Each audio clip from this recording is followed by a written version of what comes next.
Hello viewers, today we have an interesting topic that has to do with life and destiny. Information, they say, is power, and when we are not properly informed, you are practically going to be deformed.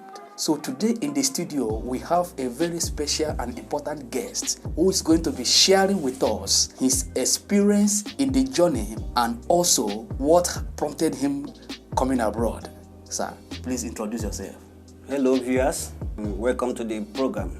My name is Reverend Bosco Edwin, and I want to seize this opportunity also to thank the organizers of this platform, because this is very important and is very informative, because as my host said earlier, that information is power. Yeah. Through this platform, people will listen, people will understand, people will know.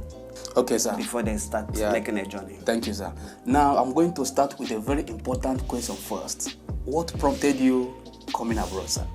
Okay. First of all, I will start from the beginning. Okay, sir. I left Nigeria in the year 1996, April 2nd. Far long 1996? Yes. I went to Malaysia. Before we go ahead, I want to tell you why or what prompted the journey. Yes, sir.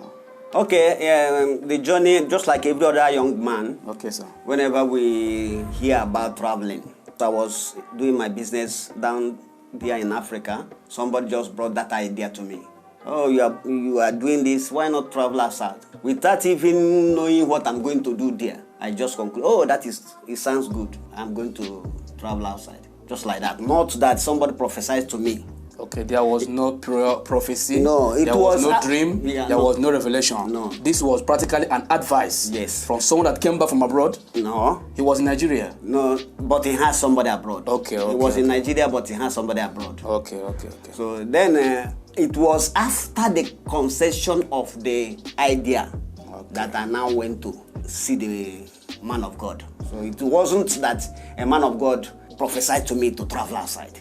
Okay. But the idea had been conceived by you, by me and my friend. Sure. Now, when you met the man of God, he prayed for you and he advised you to go to the journey. Oh, sure. Okay. He wouldn't want to stop you from traveling, so that he would not say that this man of God discouraged me from achieving my goal. So he had to pray for you and say, you go. Now, share your experience with us in the journey. Yeah, because first of all, let me come back to what you have just said now. Yeah. When a man of God, even if man of God told me not to travel, I will not listen. Because it is very intoxicating.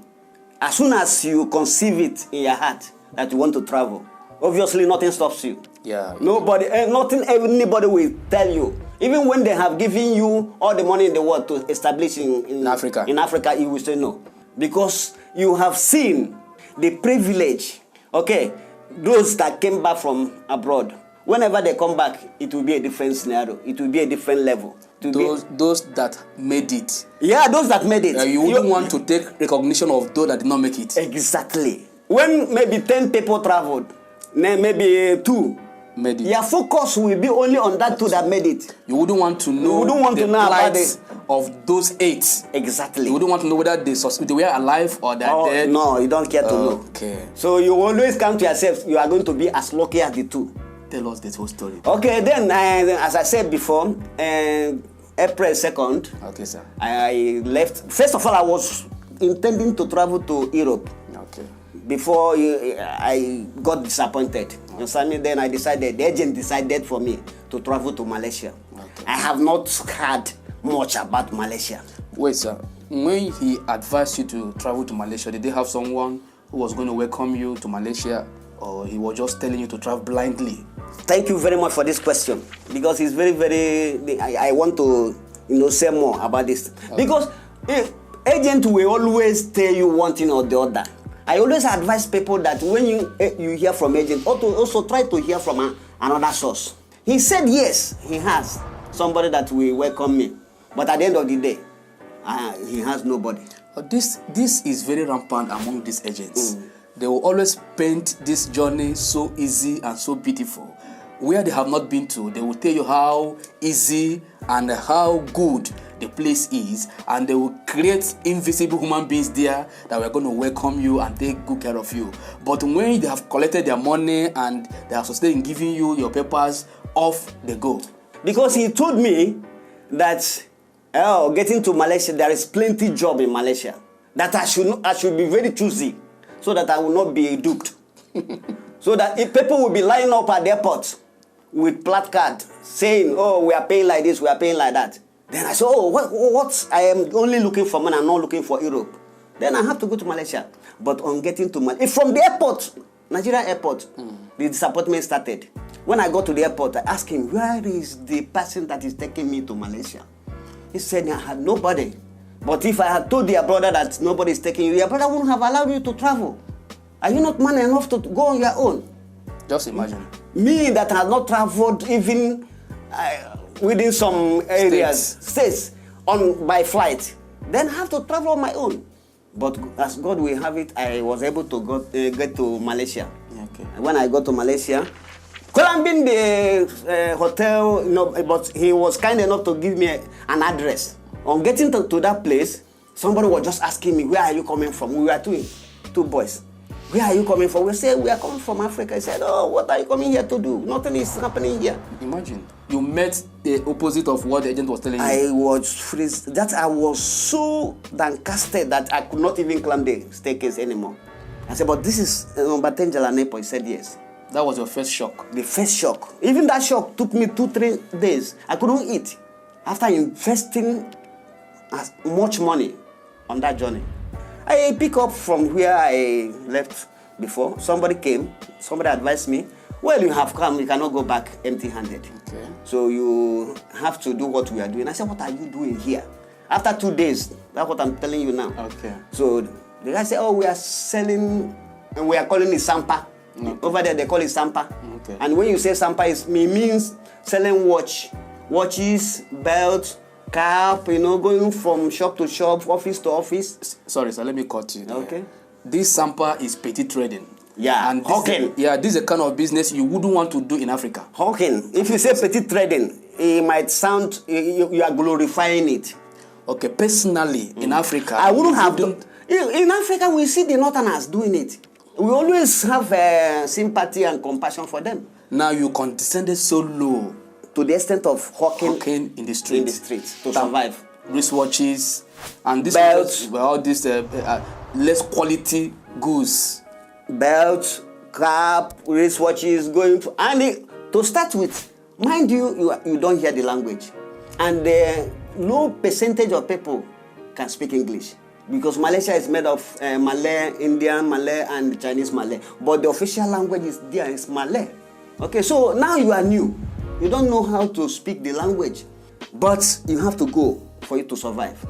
From there, we started, hawking, started hustling, call it what you like. At the end of the day, there was a problem. 1997. I told you I went 1996.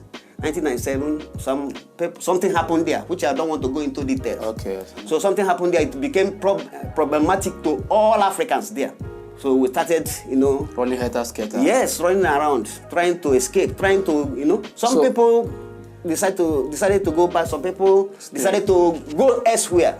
So I was one of those that decided to go elsewhere. You didn't want to go home empty-handed. Empty-handed.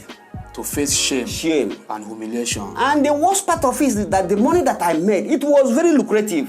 The business was lucrative in the sense that you make some money, some dollars every day. But we were saving it because there was no avenue of sending money home. And there was nowhere you can keep the money other than keeping it with the person we are doing business with. So people went there to steal. At the end of the day, police, immigration, they came after every African there. So you cannot even talk of your money. I lost about $18,000 that time. That was what money? Yes, that's very serious money. All these things because the place you were was not your home. Yes. You were not organized. Yes. And you were not free. Yes. So from there, you didn't. What was your communication with people back home? Even they keep asking, "Oh, when are you?"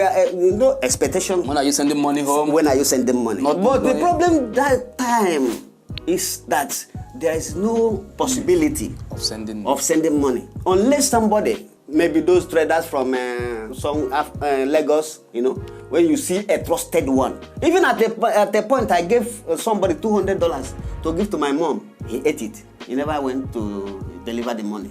Okay, now, sir, when you left Malaysia, what was the next country you were able to enter? Before I come to that question, I want to tell you, living in Malaysia also, okay, we give you opportunity every 2 months. Okay. You have to travel to either Singapore or to Indonesia. That was then? That was then, to renew your documents. Okay. So that is how we are living. Every 2 months, you will go out and come back. I'll come back. So that is one. Then, after the incident, as I said before, I decided we were, you know, some group of people, no? So we had a meeting.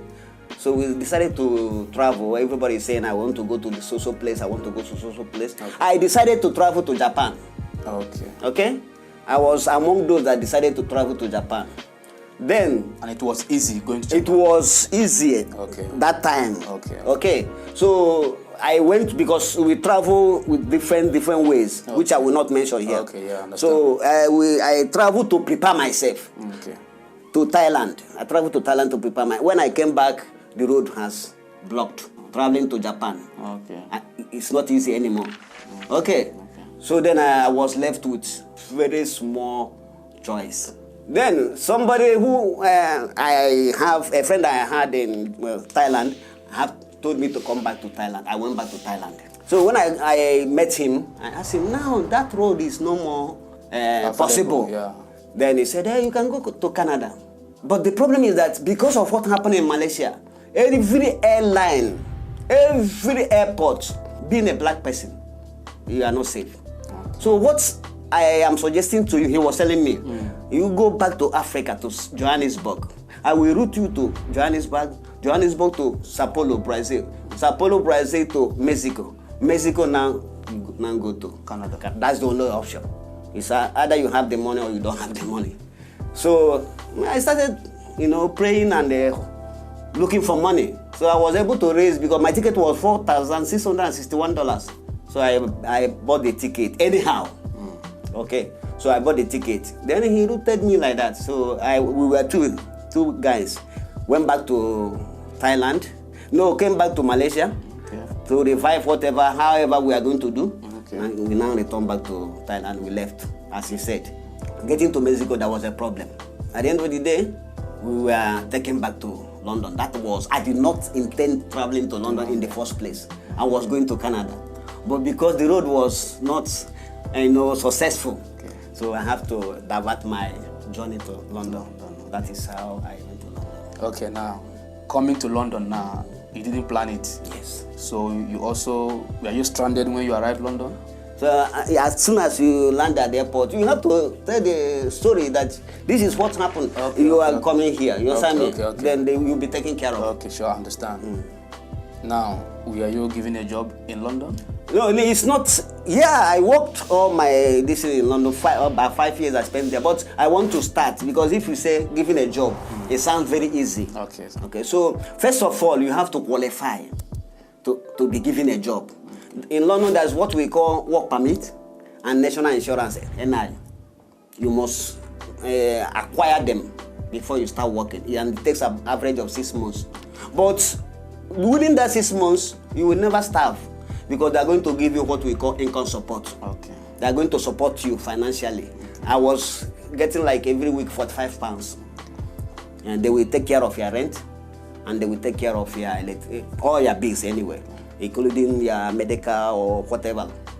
They are going to take care of it. For someone that seek asylum. Yes. That's why I said I don't want to go into Okay.